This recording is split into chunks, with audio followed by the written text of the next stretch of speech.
nous allons faire un focus plutôt sur l'Europe, à partir des Grecs et des Latins et de notre modernité, en regardant, je dirais, les mots pour le dire, les mots du jardin. Jardin, c'est un mot qui est très tardif en fait dans les langues européennes. Ça vient au XIIe, XIVe siècle. Avant, il y a beaucoup de vocabulaire différents. Donc dans les mots et dans des images et dans, je dirais, je me suis dit que finalement, en regardant le PowerPoint que je vais vous proposer, que c'était un voyage dans le temps et dans l'espace. Et que c'est aussi c'est une sorte de songe. Et donc j'ai organisé, je m'en suis rendu compte après évidemment en travaillant, on va passer d'échelle du jardin, l'échelle du corps, à une échelle cosmique, à l'échelle, et le fait que tu termines sur la planète Terre, c'est justement par là que je vais commencer. Donc le mariage entre ton exposé et tout ce que tu as dit avancé va répondre finalement à ce que je vais mettre en place, à ce que j'ai mis en place. Alors, sous-titre Physis Techné, donc je vais revenir, mais physis c'est le mot grec qui a été traduit en latin et qui donne nature, nature, mais physis est beaucoup plus riche en grec, ça donne physique évidemment. Pour les Grecs, la racine phus, c'est tout ce qui a à voir avec la lumière. Et physis, qui donne phytopharmacie, par exemple, qui donne le phytone, c'est la plante. Donc la plante, elle vit, elle est attirée par, elle est nourrie par la lumière. Il y a un troisième mot qui vient de physis, qui est le phytourgos, je reviendrai sur le mot, qui signifie en grec jardinier.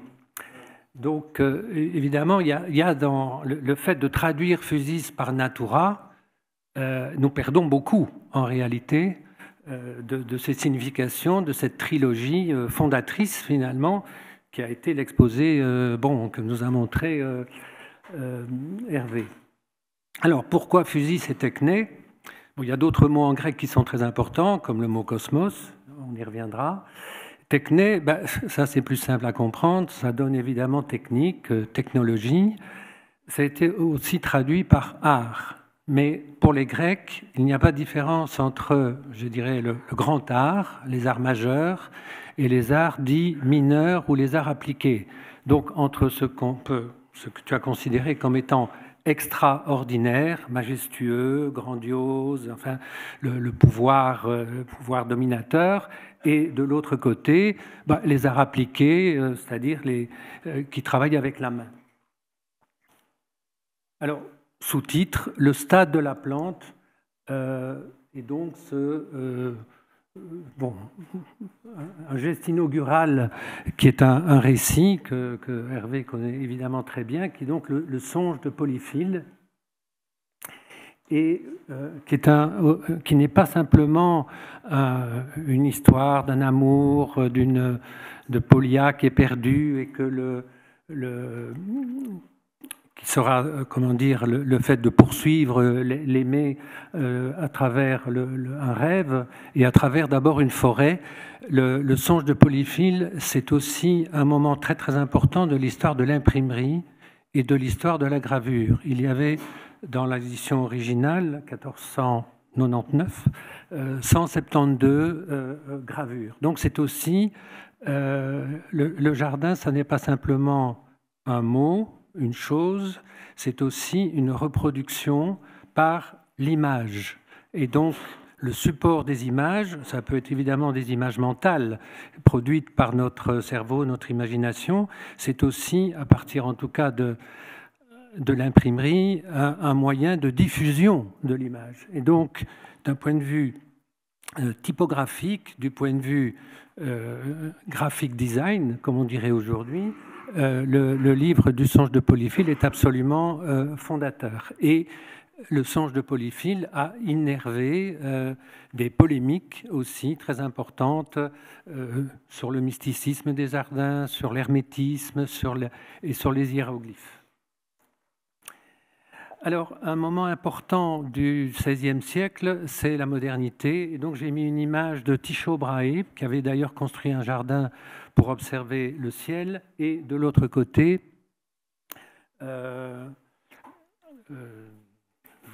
j'oublie maintenant, à droite, c'est comment? J'oublie tout à coup le... Donc, Tycho Brahe et... un grand scientifique. Non, c'est pas Galilée. Kepler. C'est Kepler. Et donc, excusez-moi pour ma confusion. Donc, ce qui se passe au XVIe siècle, c'est un changement de paradigme sur la manière de comprendre le monde. Et donc, ça n'est plus uniquement le concept platonicien, le concept aristotélicien, c'est qu'on va aller au-delà du monde connu pour comprendre la mécanique céleste. Donc Tycho Brahe, Newton, Galilée, etc., Copernic, vont au-delà de la Terre pour comprendre la Terre pas simplement comme un astre fixe, pesant, mais comme un astre errant, donc qui voyage dans le cosmos. Alors, ceci est le condensé d'un voyage cosmique.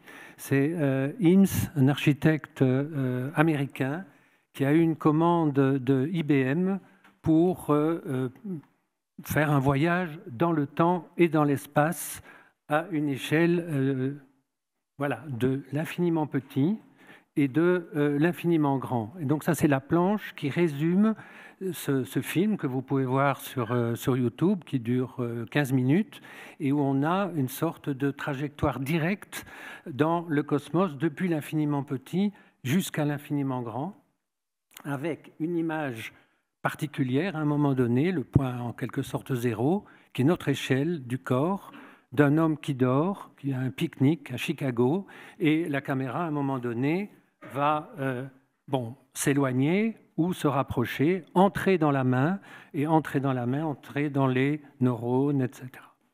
Donc voilà une autre manière de faire un songe et d'entrer dans le cosmos et dans notre corps.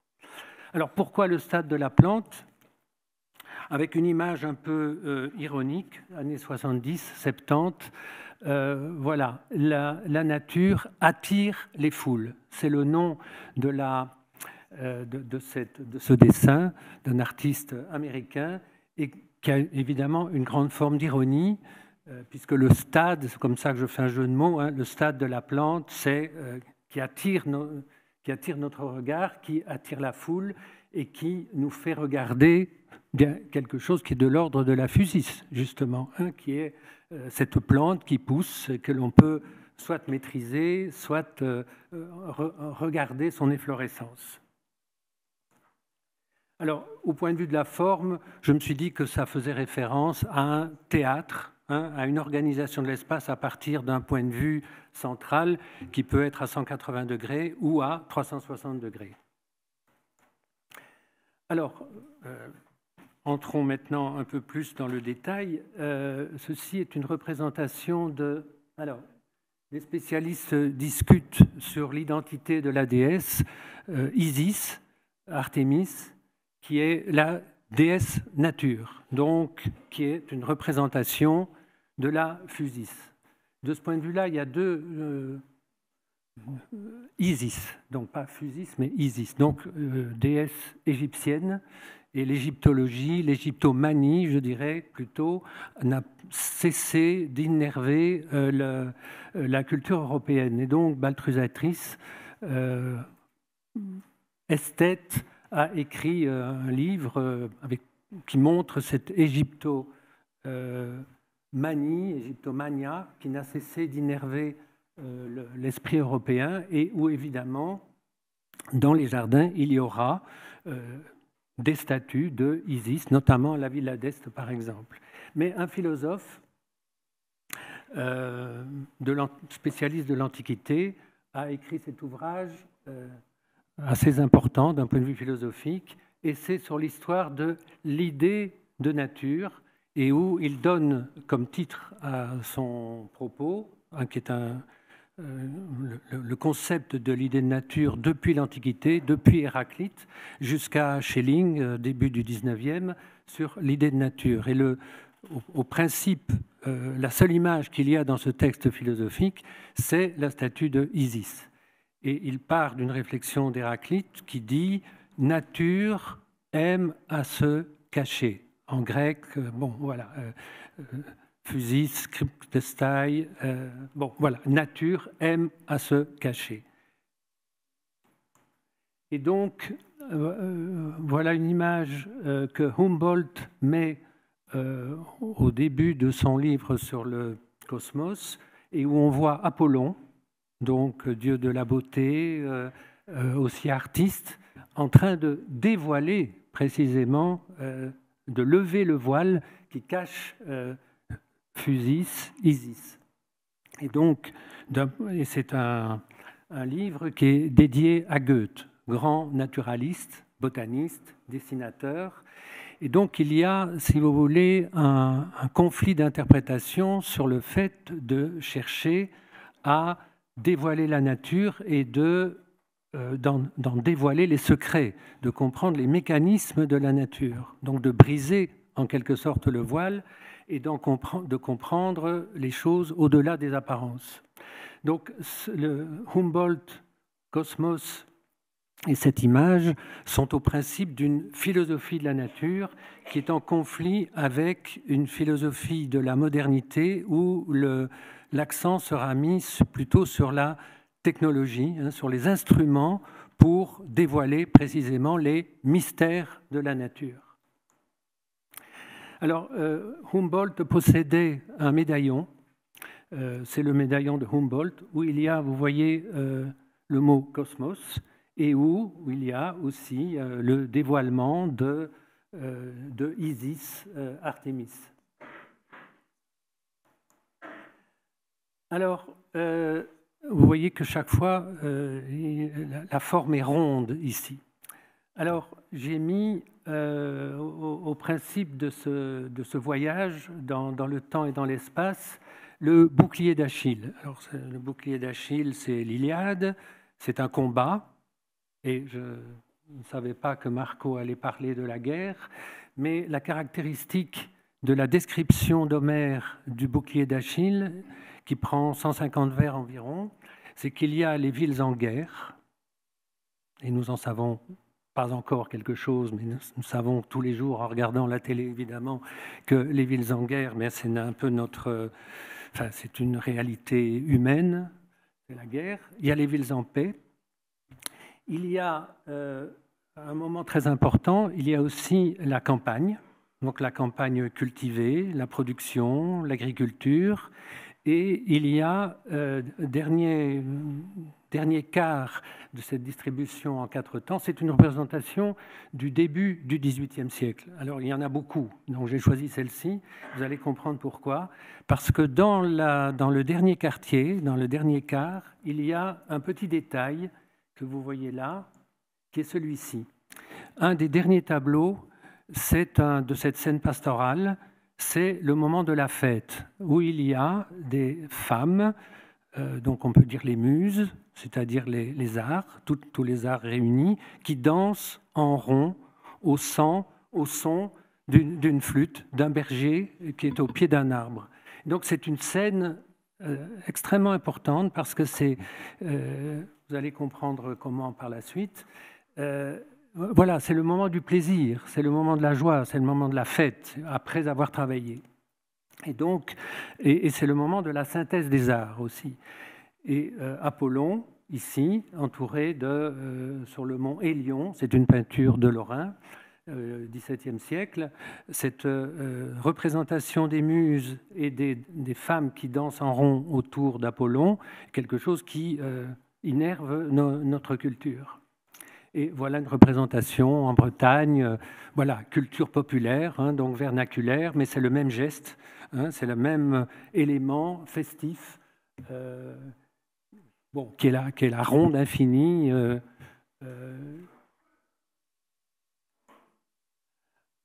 Alors, quelques autres images, alors non pas à l'échelle de la société ou l'échelle du corps, mais Voilà, Nam June-paik, dans les années 60-68, c'est un plasticien vidéaste coréen. J'aime beaucoup cette image parce qu'il est dans l'attitude du penseur de Rodin, hein, une sorte de mélancolie, et il regarde cette planète électrifiée. Hein, il a aussi été télévisé en étant 68-69, donc une sorte de regard distant qui regarde, je dirais, sans inquiétude et qui pense. Alors ceci est un photomontage de la NASA.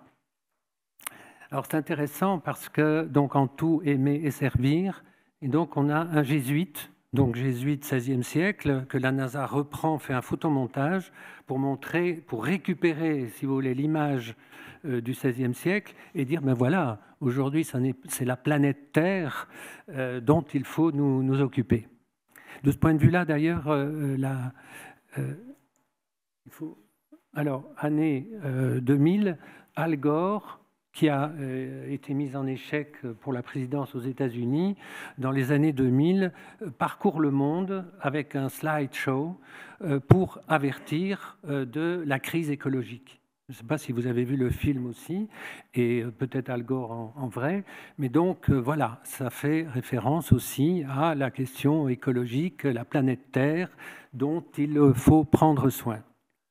Et dernière image, pour cette petite séquence planétaire, c'est l'image qui annonçait le jardin planétaire de Gilles Clément. Et j'aime beaucoup aussi cette image, mais en même temps, elle est peut-être un petit peu à lire et à déconstruire, parce que, bon, c'est un crâne, mais à part les oreilles, où sont les autres sens? Il n'y a pas d'yeux, il n'y a pas de bouche. Et bon, peut-être que ce crâne, il ne nous regarde pas, finalement. Il regarde, bon, pour Gilles Clément, il regarde vers l'avenir. Et donc, le graphic designer qui a produit cette image met une plante qui pousse de ce crâne. Ce que je trouve peut-être un peu inquiétant dans cette image, c'est que les continents sont des nuages. Donc voilà, c'est très beau, c'est très léger, c'est aérien, il y a du vent, mais en quelque sorte, ça peut être une sorte de disparition de la dureté de la Terre dans un océan, comment dire, à queue. Alors, structure théorique, si vous voulez, de Revenons sur Terre, à gauche, nature. C'est la Phusis. Au centre, country, donc c'est la campagne cultivée. Et vous avez une clé, donc un bâtiment. Devant ce bâtiment, vous avez 2 carrés, donc on peut imaginer un jardin. Et sur la droite, on a la ville. Donc l'articulation depuis la première nature. Première nature, c'est Phusis, c'est natura, materia prima. La seconde nature, comme dit Cicéron, la deuxième nature transforme la première nature en deuxième nature, mais qui est une nature seconde, mais qui est tellement habituelle qu'elle nous semble naturelle, précisément, que c'est notre monde. Donc c'est la campagne, l'industrie, la technique. Alors la troisième nature, c'est le jardin. C'est le jardin qui représente la transformation de la Phusis en quelque chose qui est de l'ordre de par la technique de cette deuxième nature. Mais le jardin est lui-même le microcosme de ces métamorphoses. Et bon, on peut ajouter, c'est John Dixon Hunt que vous avez vu à l'image dans une des diapos de Hervé, il y a une quatrième nature qui est justement l'image, qui est le livre, qui est une allusion, une référence à ce songe de Polyphile qui va donner naissance finalement du point de vue de l'imprimerie à l'expansion du jardin comme image. Alors quels sont les mots grecs traduits en latin pour désigner le kaléidoscope des mots désignant le jardin? Alors j'en ai mis, il y en a beaucoup, donc j'en ai sélectionné 3 avec 3 valeurs différentes. Il y a cette prairie fleurie où dansent les muses. Donc en grec leimon, qui n'a pas donné en latin de réception littérale, si vous voulez, mais qui a donné, on le verra plus tard, qui a donné ars topiara. Le deuxième terme en grec pour désigner le jardin, c'est le mot kepos, qui donne les traités de jardin qui s'appellent kepourika. Et le kepos, traduit en latin par hortus, donc orthésie, c'est tout ce qui est de l'ordre, non pas de l'ordre de la première nature, d'une prairie fleurie qui croît par la force de la physis, mais un jardin qui est cultivé, dont on prend soin. Et le troisième terme en grec, qui est un mot grec, c'est le paradeisos, qui, lui, a une réception jusqu'à aujourd'hui, puisque cela donne paradis. Alors, deuxième trilogie avec des déplacements, j'ai mis les créateurs. Qui s'occupe de quoi? Alors, pour Platon, il y a une trilogie avec le mimétès, le poète, avec une interprétation négative, parce que pour Platon, une des interprétations de Platon, c'est que le poète imite la nature. Donc il n'est pas un vrai créateur digne d'être philosophe ou d'être créateur de l'idée. La deuxième figure, c'est ce qu'il appelle le démiurgos, qui est le dieu artisan. C'est le dieu créateur et qui sera investi non pas par une figure de jardinier ou une figure de première nature, mais qui sera accaparé par la figure de l'architecte, dominateur. Et la troisième figure, qui va disparaître complètement du vocabulaire de Platon, c'est le phyturgos, justement. C'est le créateur de l'idée. Il lui fait quand même un peu une place, mais il va donner le privilège au démiurgos, au dieu artisan, et c'est lui qui va dominer toute la pensée de la construction, du design. Alors j'ai ajouté deux autres éléments. Aristote, lui, ne reprend pas la trilogie de Platon. Il met en avant dans sa poétique l'eikonopoios, c'est-à-dire, et ça me semble très important pour comprendre le rapport au jardin, c'est le fabricant d'images. Et ces images peuvent être des images matérielles, ce sont aussi des images mentales, ça peut être des images avec n'importe quel type de médium. Donc le constructeur du bouclier d'Achille, le poète, Homère, est un créateur d'images. Et le forgeron, Vulcain, qui produit le bouclier d'Achille, est aussi un créateur. Alors j'ai mis une chose que je ne vais pas développer, mais Philon d'Alexandrie il lit la Genèse, il lit Platon, il conjugue les deux, il sait ce que veut dire le phyturgos, le démiurgos, le mimétès, mais il abandonne, ou en tout cas il met au second plan cette trilogie pour mettre en avant un terme qu'il invente d'ailleurs, c'est un mot valise qui n'existait pas, et ce terme c'est cosmoplastes, que je trouve disons, pertinent, non pas parce que c'est du grec, mais à cause de ses significations et de ses valeurs, c'est que cosmo fait penser à monde, précisément, et cosmos en grec, où aujourd'hui c'est aussi bien le monde que le cosmétique, c'est-à-dire le parfum, le bijou, le fait de se bien s'habiller, si vous voulez, et plastes, c'est tout ce qui a à voir avec la plastique ou le plastique, c'est-à-dire la matière première. Donc pour moi, c'est un terme absolument fédérateur. Vous allez, j'espère que je vais pouvoir arriver au bout de mon PowerPoint. En fait, pour moi, c'est la figure de n'importe quel type de créateur et de producteur. Alors, je crois que je vais un peu lentement, donc je vais accélérer. Alors, pour l'Antiquité, il y a, et je crois que ça complète ce que disait Hervé, pour la Grèce antique, il y a des recherches maintenant très approfondies sur les plantes de l'Antiquité, non pas sur le jardin en Grèce antique, mais sur la botanique.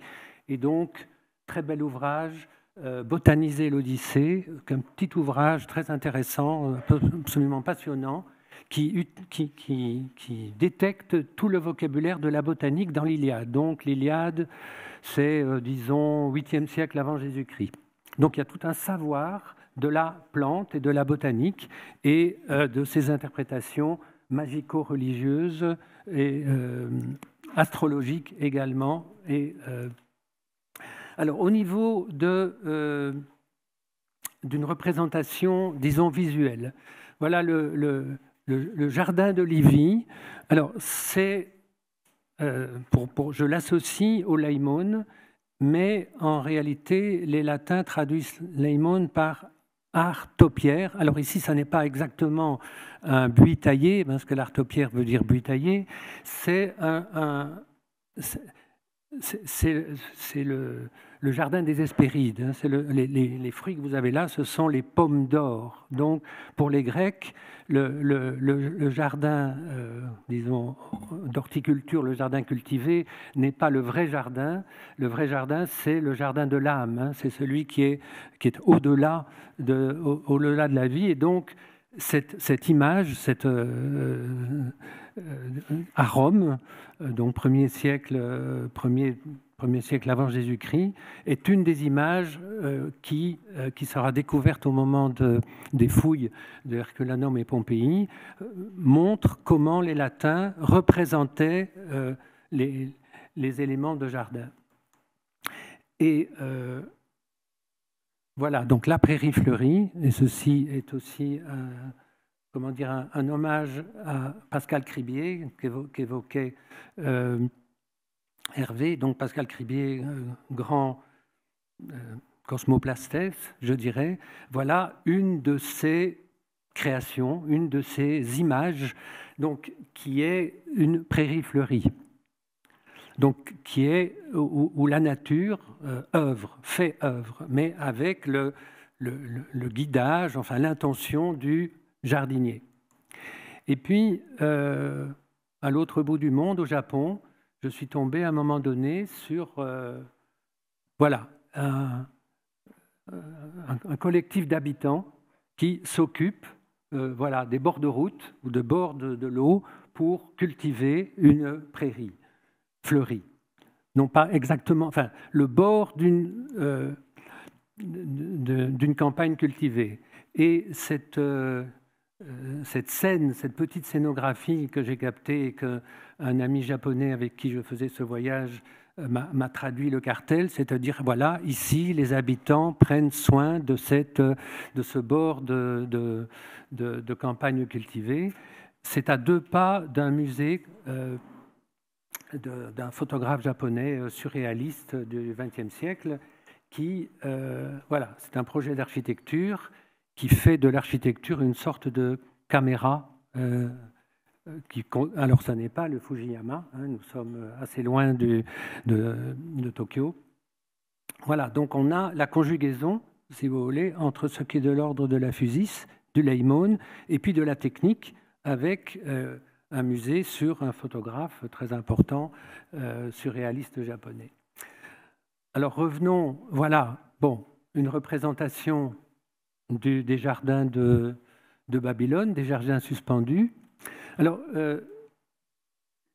jardin suspendu, il y a le texte de Philon qui fait la description très tardive, 8 siècles après Ninive ou après Babylone.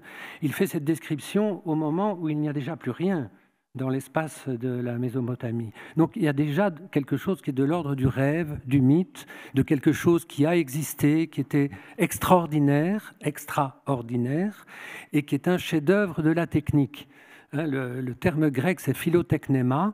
Donc philotechnema, c'est la technique qui est aimer la technique, c'est arriver à faire en sorte que cette technique surmonte finalement les lois de la nature. Et un jardin suspendu, c'est en quelque sorte un jardin à l'envers.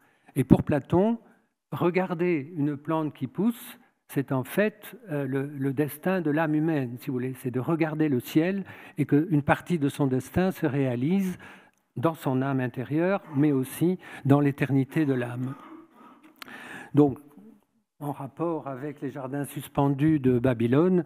Voilà, à Lille, il y a quelques années, il y avait une exposition sur les jardins et il y avait une paysagiste qui avait fait voilà, un arbre à l'envers, hein, un arbre renversé. Voilà, avec les racines sont en haut et non pas dans la terre. Alors, je ne sais pas si je vais arriver au bout, là. Il est quelle heure? 5-6 minutes, oh là. Ah, j'arriverai jamais au bout, là.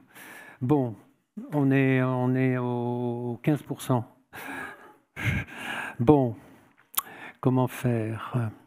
Bon, voilà, en tant cas, le paysage grec d'un point de vue, comment dire, géologique. Alors, ce paysage grec, ce n'est pas le jardin qui est l'art majeur, je pense, pour les Grecs, c'est le théâtre. Donc, le théâtre, œuvre, permet de contempler précisément le paysage, l'écologie, le ciel, le soleil, etc. Et donc, Delphes, voilà le site de Delphes, du dieu Apollon, culte pendant 1000 ans, qui est au cœur d'un vallon sacré, comme dit Nietzsche, et où le théâtre regarde vers la Phusis. Bon, je montre des images d'urbanisme pour montrer que, disons, le jardin proprement dit, dans une cité grecque très dense, très serrée, ben, il n'y a pas de place, tout simplement. Pergame, IIe siècle, on voit très bien comment le plan en éventail de la silhouette de la ville est, comment dire, comme offerte par un plateau, et c'est le théâtre qui donne l'unité, et ce théâtre est édifié sur un mur, donc nous sommes dans la technique. Cette technique, elle donne le spectacle de la ville, elle donne le prestige du voyageur qui arrive vers Pergame et qui voit cette splendeur, comme on arrive devant l'acropole d'Athènes. Alors les Grecs essaiment dans tout le bassin méditerranéen avec le modèle de la cité grecque. Mais voilà, Rome. Alors, voilà, ce sont des plans tirés de Grimal et d'autres chercheurs historiens sur l'urbanisme de Rome. C'est une image que j'aime bien qui montre en trait foncé les aqueducs. Donc les Romains, deux actes d'ingénieurs territoriaux, d'aménagement du territoire, c'est la maîtrise de l'eau, donc des thermes, donc des fontaines, et donc de la fraîcheur dans une ville qui peut être très chaude, d'une part. Et puis les aqueducs, c'est donc la maîtrise d'un flux qui n'est pas simplement le feu, mais qui est l'eau, nécessaire aux plantes.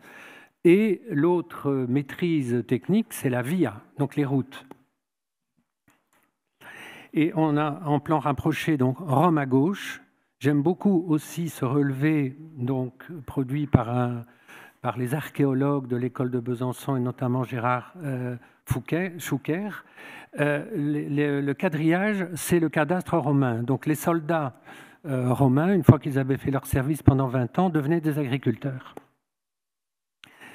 Et donc voilà la structuration que les archéologues étudient du côté d'Avignon, du côté de Rome, du côté de l'Ukraine aussi.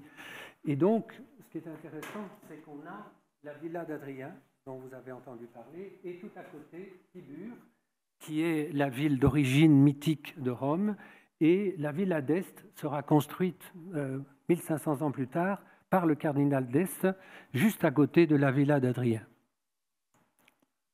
Alors, quel est un instrument très important que Vitruve est le seul à employer? C'est le chorobate. C'est un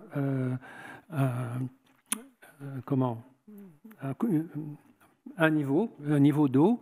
Et le niveau d'eau a été utilisé par les arpenteurs jusqu'au XVIIIe siècle. Et donc, le schéma que vous avez ici de reconstitution du chorobate est intéressant parce que ça permet de comprendre comment on peut maîtriser la pente. Si on maîtrise la pente, on maîtrise la pression. Si on maîtrise la pression, eh bien, on peut, en maîtrisant la pression, faire justement des jets d'eau. Et donc, on peut construire des terrasses. Ici, c'est deux alliés d'Argenville. Hervé a parlé de l'historien Mangin, 19e siècle, mais deux alliés d'Argenville, c'est le grand traité d'art des jardins technique où un quart du livre est consacré au thème de l'eau et où on voit bien la transformation en haut d'une colline informe, sauvage, inculte, inintéressante, et comment, en travaillant par la technique, eh bien, j'arrive à un théâtre, soit de verdure, ou un théâtre pour la fête baroque notamment. Donc, pourquoi Rome est si important pour l'histoire des jardins et pour l'histoire du territoire européen? Parce que les Romains, contrairement aux Grecs, pénètrent dans les terres. Donc, et c'est un empire avec une capitale et non pas des cités indépendantes, et où tout le bassin méditerranéen va être modelé en quelque sorte par la maîtrise technique des Romains. Alors, comment sont traduits les termes grecs par les latins? Eh bien, je propose cette filiation. Ce n'est pas quelque chose... il faut des arguments. Mais disons, voilà, je dirais que le leimon, qui est la prairie fleurie qui inspire le poète, je pense qu'elle est l'équivalent de ce qu'on peut appeler l'ars topiaria. Donc l'art du buis taillé, mais qui est aussi le paysage peint. En latin, ars topiaria, c'est aussi bien le paysage peint que le jardin in situ, avec un buis taillé, de l'architecture, des statues, une promenade. Alors, le mot quepos est traduit par Cicéron et par les latins, est traduit explicitement par hortus, donc par le hortésie, et le mot horticulture, en français, est relativement récent, c'est au début du XIXe siècle, donc au moment où d'ailleurs les plantes nécessaires à l'art du jardin qui étaient associées dans le même espace que le jardin, à Versailles par exemple, va être dissocié du jardin d'ornement, d'apparat, etc., pour être un jardin de production, donc au moment de l'industrialisation. Et le troisième terme, paradeisos, donc qui est le paradis, mais qui est aussi le lieu de pouvoir, qui est le lieu du pouvoir politique également, je l'associe à quelque chose qui est une des structures urbaines les plus importantes. Je vous ai mis la référence de Ackermann, La Villa. C'est un ouvrage que je vous recommande vraiment parce qu'il ne dit pas exactement le titre ne rend pas compte de la richesse de son propos. La Villa de la Rome antique à Le Corbusier. Donc vous voyez, ça fait 2000 ans d'histoire. Mais en réalité, dans cet ouvrage, il y a le jardin et il y a le paysage. À chaque étape que Ackermann envisage, depuis l'Antiquité jusqu'à Le Corbusier, ce n'est pas que le bâtiment qui est étudié, c'est le bâtiment dans son site, dans son environnement proche, dans sa situation de pouvoir, par exemple sur une colline. Alors, deuxième étape de l'histoire des jardins, c'est le jardin clos, Moyen-Âge, ça dure aussi à peu près 1000 ans. Et donc, il y a trois catégories. Il y a un jardin, disons, celui de droite, c'est le jardin de plaisir, c'est le locus amoenus.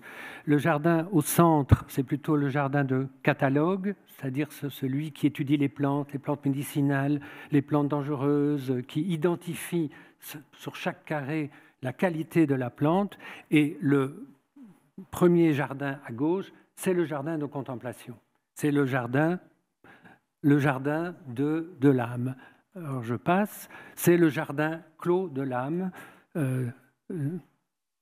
C'est un catalogue qui a été publié en Belgique qui est, je pense, fondamental sur quelque chose qui n'existe pas vraiment en France et qui est caractéristique des pays de la Flandre, disons, et qui sont les béguinages, qui ne sont pas simplement les lieux pour les béguines, donc pour les nonnes, mais qui a aussi une fonction urbanistique extrêmement importante. Turnhout, par exemple, qui est une ville près de la Hollande, a un très grand béguinage où un éditeur, Brepols, a racheté à un moment donné le béguinage. Maintenant, ils sont sur le zoning industriel.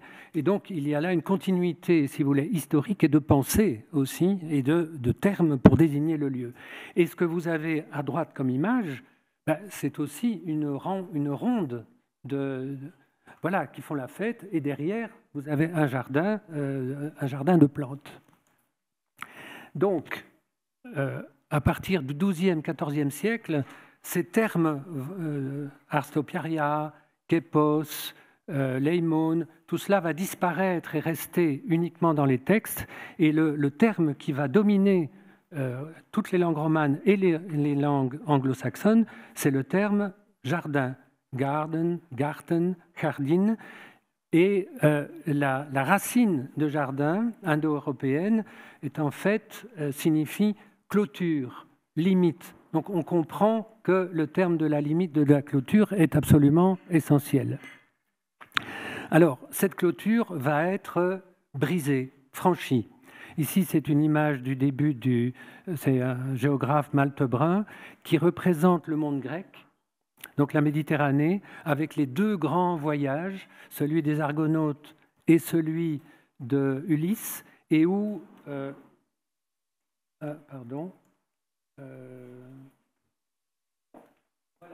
ici vous avez les colonnes d'Hercule.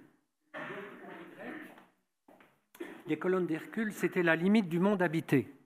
Et ici, vous avez la même image que sur le bouclier d'Achille, c'est l'océan.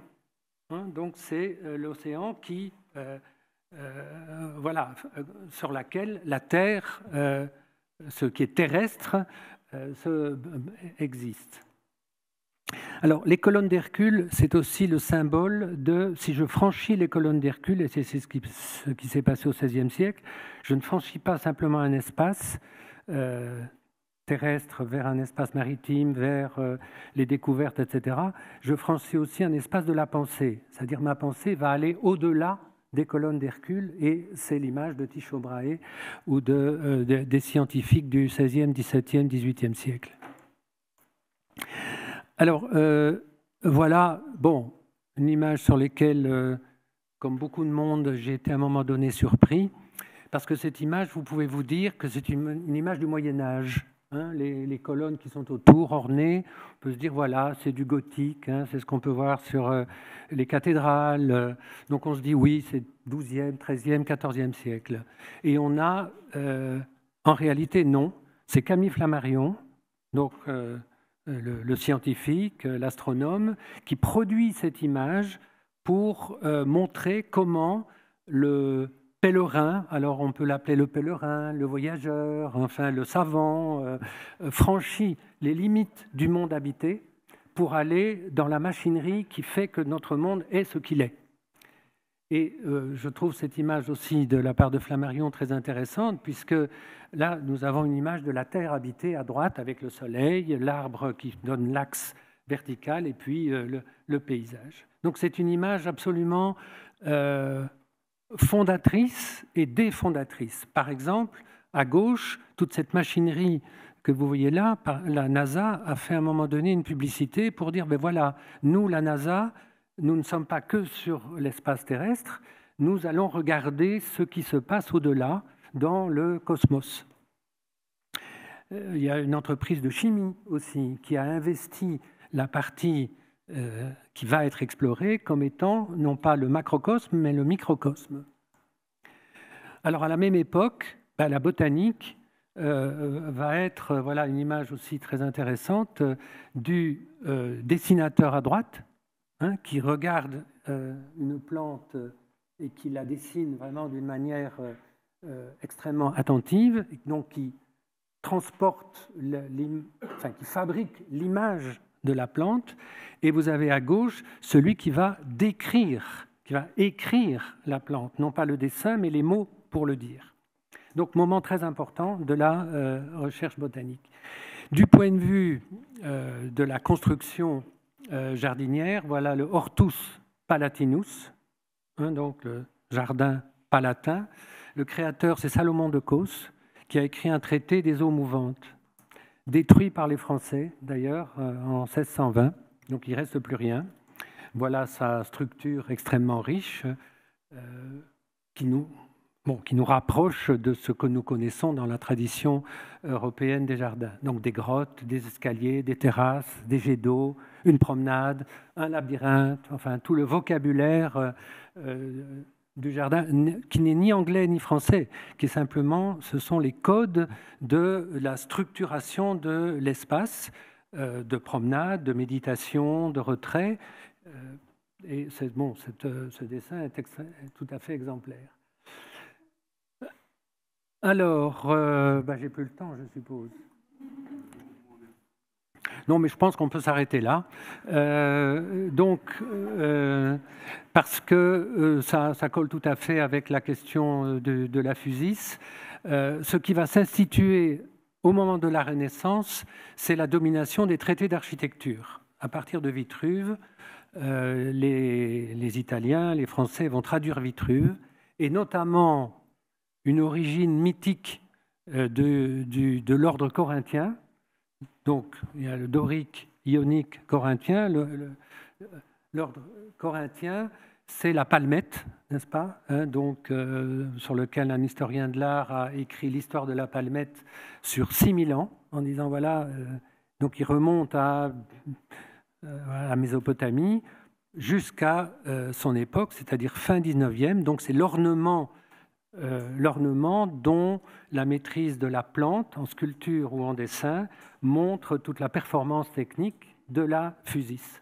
Donc, quand j'étais intervenu il y a 2 ans, j'étais parti de cette séquence, si vous vous souvenez, donc un paysagiste hollandais, Ballion, qui a analysé le parc de la Villette et qui, à partir de l'analyse de la Villette, a fait une typologie, donc des schémas, des structures et des éléments de structure, des codes de l'organisation du jardin, disons, à l'italienne en haut à gauche, français formel au centre en haut, le jardin paysager, pittoresque anglais à droite, le Volkspark, le jardin public en bas à gauche, donc qui accompagne la vie de la cité, le jardin, disons, hollandais moderniste, qui est l'aménagement du territoire dans sa totalité, et, disons, le jardin post-moderne,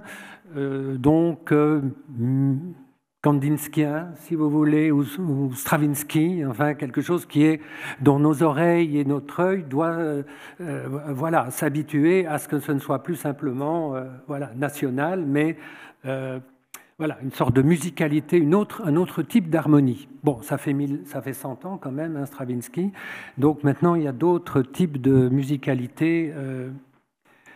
Donc ça c'était pour les schémas structurels. Au début du XIXe siècle, Gabriel Toin produit quelque chose qui a été fait aussi en Italie, en Allemagne, en Europe, les plans raisonnés de toutes les espèces de jardins. Et alors, ce ne sont pas 3 termes ni 6 modèles qui sont mis en scène, c'est de multiples types de jardins dont il fait le catalogage et où chaque fois il met un plan.